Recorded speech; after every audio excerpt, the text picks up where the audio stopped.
confirms that I'm going to be a WNMU nursing student. Can I get your name and date of birth for me, please? Okay, today we're just going to do a quick skin and mobility assessment, make sure everything is good and working order. I'm going to start you off by asking you some questions. Have you been experiencing any muscle or joint pain or swelling? Okay. And when, if ever, those problems do occur, are you aware of the aggravating factors that's causing it, or any of the alleviating factors that you could do to get rid of the pain? Okay. Do you have any mobility limitations? Anything like that that'll affect your activities of daily living as well? Okay. Okay. All right. So after I come in and introduce myself to the patient, ask him those questions, then I would assess his posture, making sure everything is symmetrical. Just basically looking at him and getting a good depiction on maybe what might already be an issue before I thoroughly assess. And then I would have him assess his balance and gait, and if he could walk, probably use the space right here. Just being able to walk back and forth, making sure that that leg is swinging forward first, and being able to do what they also use for a sobriety test, heel to toe walking. This also assesses for his balance, and being able to hinge at the hips, stand straight up, move laterally. And lastly, I would also perform a Romberg test. Romberg test having stand about like this.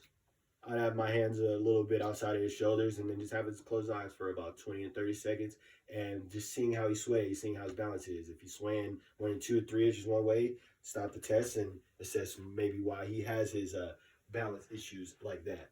And then I would have my patient, if he could, at the table, and I would assess his coordination and for any rapid movements of his upper and lower extremities. So for the upper extremities, I would have him just supinate and pronate his arms, and being able to look for any rapid movements or any coordination that I might see. And then for the lower extremities, do the same. But have him use the heel of his opposite leg to go across the shin of the other leg, and then do vice versa.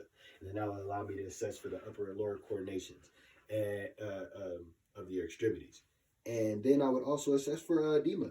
And how I'm doing this is in the lower extremities, I would press and then see if it pits or if it stays. And if it does, we more than likely measure it and see why it's doing that in the first place. And then as I'm doing all of this in general, I'd be assessing for, especially while I'm checking for the edema, assessing for the skin integrity, making sure everything is moist and there's not a lot of maybe open cuts or abrasions or skin lesions and stuff like that. And then after I have assessed his nose balance, coordination, checked for edema, make sure there's not any nodules or anything like that, I would then assess for his range of motion. And what I would do is assess for range of motion for your shoulder, making sure that he can lift it, abduct it and adduct it, be able to go behind his head and touch the opposite shoulder, same shoulder, up underneath, opposite shoulder, same shoulder, and just do the same for the other shoulder as well. Make sure everything is symmetrical and one is not stronger than the other, and that's going to be the same basis for the rest of everything. And for the elbow, making sure you be able to flex and extend it, and being able to do all of that against resistance as well in the strength aspect. And for the wrist, being able to move laterally, being able to flex and extend, and being able to do all of that against strength, not against strength, against resistance to assess for strength. And then we would do the same for the knee, being able to flex and extend the knee, and being able to do that against resistance to assess for strength. And we would also do the same thing for your hands and your fingers, being able to abduct and adduct your fingers, being able to make a fist, extend your hand, being able to have your middle finger touch your pointer finger. And these are all things that to assess your strength and range of motion and the mobility of your hands and fingers. And then lastly, for the ankles and feet, being able to invert, dorsiflex, plantar, and being able to do all of that against resistance as well as abduct and adduct your foot.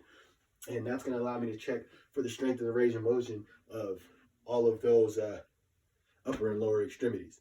And I believe that's going to be it for the skin and mobility. Thank you.